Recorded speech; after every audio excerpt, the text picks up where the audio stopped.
Hey guys, this is going to be my May wrap-up and June TBR video. I'm going to go through all the books that I read in May and tell you really quickly kind of what I thought about them and tell you the 5-star rating that I gave them on Goodreads. Then I'm going to go through 5 of the books that I plan to read in June, or 6 actually. I'm going to go through 6 of the books that I plan to read in June. So I read 6 books over the course of May, and the first one that I read was Matched by Ali Condi, which I gave 3 out of 5 stars. I had very, very mixed views on this. I just reviewed it the other day because I'm really behind on my reviews. I think this is the only book I read this month that I've actually managed to already review. But I reviewed it on my blog the other day, and I kind of talked about this in my last month's wrap-up in TBR. It was on my TBR, and I was already part of the way through, and I was going on and on about it. I love the concept of this book, and I loved the story for the most part. There were a few things, but overall, I really liked the story. But the writing itself wasn't my favorite, especially as you got closer to the end. It kind of got worse for me. It was kind of overwritten and kind of cheesy writing in a way, like kind of just overly sentimental about everything, and kind of left me thinking a teenager would never think about things this way. Granted, she's not really being raised as like a teenager today, but still, like, she, like, no, well, I mean, not even just a teenager, things like the majority of people would not kind of think about things that way. So that was kind of, I don't know, it's just kind of, I don't know how to describe the writing. We're just gonna, did I say that I gave this 3 out of 5 stars? I was just kind of okay on it, but I did like it enough because I really enjoyed the concept and the story, so I'm going to read the rest of the series eventually, but kind of mixed feelings on this book. The next book I read was Highlights of Rome by Angelina Van Kemenade. This is the cover. I read this because it was free for the Kindle, and I gave this 2 out of 5 stars. It was not that, it was very, very short. It didn't really give all that much information, and it was one of those books where I'm pretty sure I checked, and like the author, she's not from Italy, she's from somewhere in Europe, I think, so she's like not a native English speaker, and you can really tell in the writing. And past that, it's just very short, not very detailed, and it's been a long time, but I feel like I had another problem with it. I don't know why I just turned my Kindle off when I was trying to look at more of the book, but it's just, I feel as if there are a lot better books about Rome out there if you want a travel book on Rome. The next book was one that I got for review, and since it's like a review copy, it doesn't actually have a cover, but it's The Opportunity Equation by Eric Schwartz.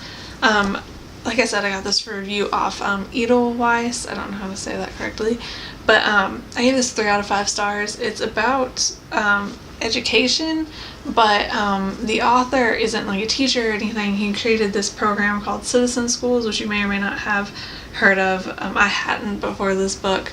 I don't think that they're anywhere kind of near where I am that I know of, at least, but it's like this program where kids stay after school, and they kind of have like apprenticeships. So like these people who are like in certain fields come and teach the students that field to kind of like help the students learn skills that they're not learning in school and things like that.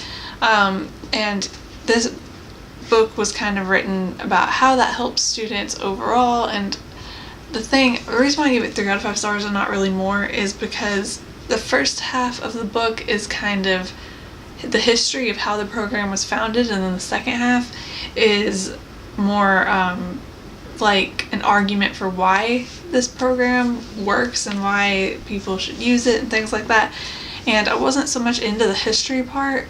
I wasn't really expecting that going in, and it just seemed like it was too long. Like, I'm not against them having a history of the program in the book. I think that was a good idea, but it seemed too long and too drag out when they could have like condensed it a lot and kind of probably incorporated the history into the second, like incorporated the 2 halves together. So you were talking about the history as you kind of talked about, this is why this program is awesome. And I didn't like how it was kind of divided and you just had the history, which was kind of boring for me. The second half was better. As far as like flow and story wise, information wise, I mean, you can read it and make your own argument, but just kind of like going off of as to how the book was written, that's kind of how I felt. As for like the actual content of the book, I don't feel like I was given enough to really make up my mind on, like, it's not really a very polarizing issue, I don't think it's just kind of, like, it's not that I don't think anyone's going to be, like, extremely against the idea. It's just kind of, like, is it worth schools paying money for this program? Like, is it doing enough kind of thing? So I don't think that it was, like, a huge argument, if I'm making sense, but as how the actual book was written, I gave it 3 out of 5 stars because I just didn't like how those two parts were divided like that, if that makes any sense. I don't know if it does. This book is the last physical book I read this month. It's the Emotional Intelligence 2.0 by Travis Bradberry and Jean Greaves, which I received in a first reads giveaway on Goodreads. It's signed, which is awesome. This is supposed to tell you how emotionally intelligent you are. It starts off like a brief kind of introduction to the test, and then it goes into things the vast majority of this book is things you should do to improve your emotional intelligence. And like the rest of these, I'm going to give full reviews later, which is why I think because I haven't reviewed these books, I'm having a harder time stopping talking about them because I don't have reviews up yet. But I gave this, I didn't look at what I gave this. I gave this 3 out of 5 stars as well. They give you a code to take a test to see how emotionally intelligent you are online. You're supposed to take it once before you do this, then like do all the stuff in this book and then take it again. I took it, I did really badly, which I wasn't, probably worse than I was expecting, but not that I wasn't expecting myself to do very good, but I did really bad. And so I told myself I might as well try some of this stuff, but like, I don't know, I don't really like how the book is laid out that much. I think it could be laid out a lot better. And I kind of wish I had more information about the test itself, because like I said, that's just a really small part, and then the vast majority of it is things that you should do to improve your emotional intelligence.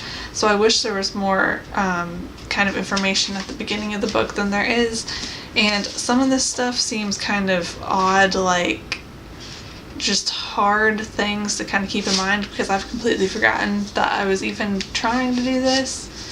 And I've completely forgotten about it, so I haven't been doing this at all, and I probably won't if we're being completely honest, even if I tell myself I am.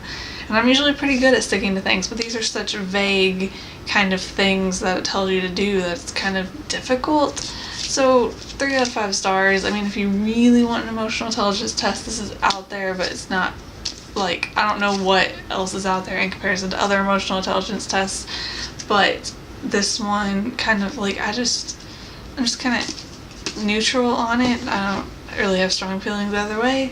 The next book I read this month was another one that I got for review. It was Heaven is for Real by Todd Burpo, which I gave a 2 out of 5 stars. You might have heard of this book. It's gotten a lot of kind of talk. The review copy I have is the movie version, which I'm pretty sure only affects the cover and maybe the epilogue, because the epilogue was talking about since this book's been out. But it's becoming a movie. Like I said, this is the movie version. It's becoming a movie. It's based on it's a true story of a boy who claims that he went to heaven. I'll talk about more about this in my review, but basically I'm not so believing, like, I don't really believe the story that much. I don't think that the family's lying or that the kid's lying. I'm pretty sure that the family believes the kid, and I'm pretty sure that the kid actually thinks he went to heaven too. I just think that it was more a dream or something, because throughout the book the dad's constantly like, well, we never talked about this with him, and yet he was able to pick up something from this Bible verse and know it, and so he had to have really been in heaven because he knew this information that we had never talked to him, because he's only like 4 years old when it happens, I think, and that's too young for him to take it in. But I think that, like, one thing that I gained from the psychology classes that I've had in high school and college is that your subconscious has a ton more information than your, like, conscious brain does. And I mean, this kid's dad is a preacher. I can guarantee that they were talking about religion a lot in that house.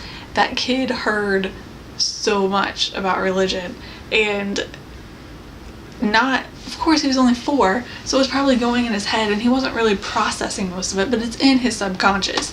And it is like really easy for information that's in your subconscious to just suddenly come into your subconscious without you even realizing it.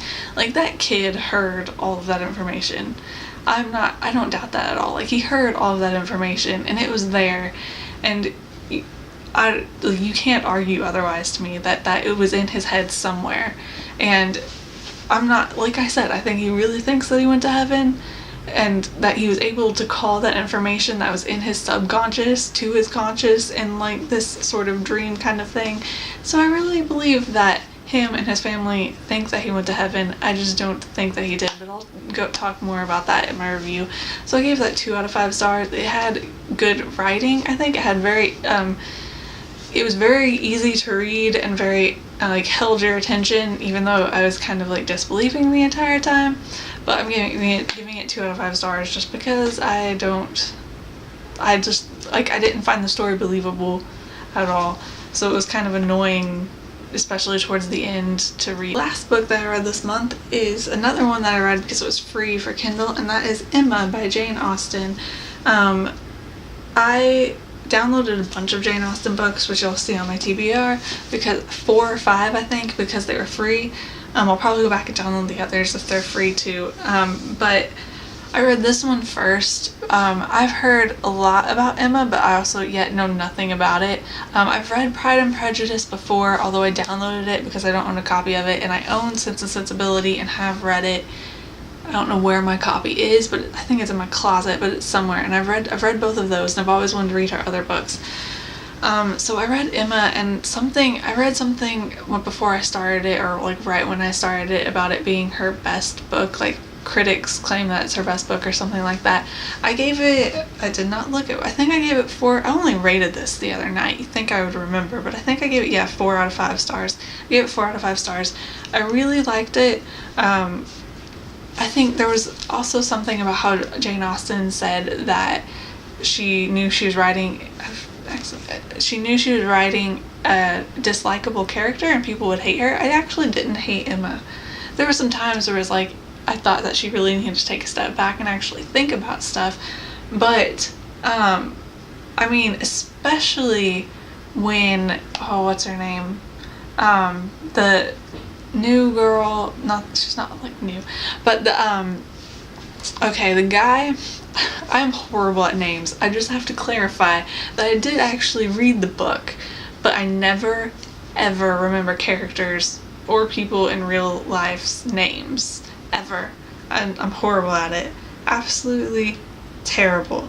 But the lady who comes in somewhat, maybe halfway through the book, possibly a little after, because she marries the one guy who wanted to marry Emma, whatever her name is, especially once she comes into the book, I hated her, and so she made Emma look way better too. So there was that, but I didn't hate her, and I really enjoyed the story. And of course, like, taking into account that I'm kind of annoyed by some of the things that were just naturally you have to expect in this time period. But the thing that annoyed Emma about me the most was her insistence that if Harriet married a certain guy and it would put her in a certain social sphere, then Emma just wouldn't be able to see her, because there was no way that she could associate with people of that social status. That was the biggest annoyance to me with Emma's character, and I know that that's how things worked back then, and that's just how things were, but it was really annoying to just see someone be like, well, if you marry someone and, like, you're just not good enough to hang out with me anymore, did annoy me. That was like my biggest, throughout the entire book, I was just like, God, why? But other than that, and I accept that that's how things worked back then. So yeah, I've been ranting about these books forever, so we're gonna move on to 6 of the books that I plan to read in June. First of all, I said 6 because I have a book for review that's coming in the mail, and you would think that I would remember what the book's about, but I don't. But that's coming in the mail, and I don't have it with me, and I can't remember what it was. I could look it up on my email probably, but that's coming in the mail, so that's, whenever it comes, I'm going to read it. I thought it would be quicker to pull up my email, but it's not. Hold on, the email is loading. My email is slow. The Harm in Asking by Sarah Barron, which is supposed to be like humor, which I never really read, and I thought it sounded interesting, and so that's coming in the mail. But what I'm most excited about on this TBR, and I hope that I don't start ranting, I have City of Heavenly Fire by Cassandra Clare. I'm filming this on May 29th, by the way, just so you know. So I just got this yesterday. It came out on the 27th. My copy got mailed to my grandma's house, and so the day after it came out, I went to my grandma's house and got it from her, and it is huge. Like, I saw pictures of it before I got my copy. Everyone was tweeting pictures, and I kept, like, every single time someone tweeted a picture, it's just like, that book looks massive. And I just kept thinking, there's no way that it can actually be that big, but it is. It is that big. I'm 3 chapters in right now. I don't want to look. Okay, I'm right here. And still kind of in awe of the fact that I'm not as bad. I was a complete mess last night when I first started reading it, but I've determined that I'm going to read it at the same pace that I would a normal book, because I want to savor it and I want to make it last, because it's over after this. But I need to stop looking because I'm going to see spoilers. But yeah, I have nothing to say. I don't want to spoil anything. 3 chapters in. It's good so far, and I'm still kind of disbelieving. Like, I was reading it last night, and at a certain point I stopped reading, and I was just like, it doesn't actually feel like I'm reading the last book. I felt like I was reading fan fiction or something, not because of the writing quality, but just because I was so, like, disconnected of, like, this can't be real. I can't really have this book. Like, this has to be, like, I had to remind myself that this is actually canon, and this is the actual book that I'm reading. So, yeah, I'll probably have this read in like a week. My brother said there's 24 chapters. I try to read at least 3 chapters a day of a book if I don't read more than that. So I should have it read in like at least a week. And I possibly, by the time this comes out, I'll have already read it. It'll probably be the first book that I finish this month, and then I'll review it, and I'm sure that my review will be an emotional mess because I don't know what all's going to happen in here, but I haven't reached the point. I'm only 3 chapters in, so I haven't reached the point where anything like really huge, hugely emotional has happened, but I'm prepared for it, so we'll see. The second book that I'm going to read, like I said, I downloaded all of that Jane Austen. So the second book that I want to read is Mansfield Park by Jane Austen. I'm not going to bother to bring the cover up because it takes too much time, and it's just plain and has nothing on it. I'm going to read Mansfield Park by Jane Austen. I don't really know much about that one either, except like, I feel like it might be her shortest book, but don't quote me on that. I'm not sure. Emma took me forever to read. Emma took me 2 weeks to read. I'm not sure how long Mansfield Park is, but for some reason, I'm recalling that it was shorter. But I'm going to read that one next, and then I'm going to read Blonde Ops by Charlotte Bernardo and Natalie Zaman? I don't know. I won this on Goodreads First Reads giveaway. I think I had this on last month's TBR, so I won't talk about it again, but I didn't really get as much read this month. I know I read 6 books. I'm trying to think how that even happened, how I read 6 books but didn't get to my TBR that only had 5 books. Well, I had review books. I had, I guess, the review books. So I didn't read as much as I wanted to last month, but I think this was the only book on my TBR that I didn't get to. So there's that. And then I'm going to go and read Persuasion by Jane Austen, which I also am not entirely sure what that one's about. But I think I know less about that one than I do Mansfield Park or Emma, actually.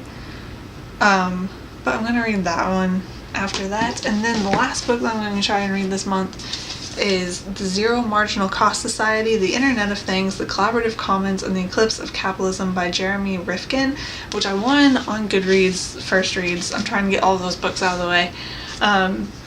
This is about, obviously, capitalism and the internet, like how certain things, you can get so much for free on the internet, how does that affect capitalism? And I'm not usually, like, into economics and that sort of thing, but bringing the internet into it makes me very interested, and just how the internet affects the economy, because things don't work the way on the internet the way they do off the internet.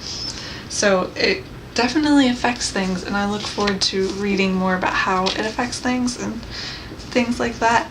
And I'm just going to go ahead and throw in the next book, because the only other book I have on my Kindle, which I will read this month if I get to it, is Pride and Prejudice, which, like I said, I have already read, but I read it in 8th grade, so I think that it's time I reread it, because at 14 I enjoyed it, but I don't really remember much.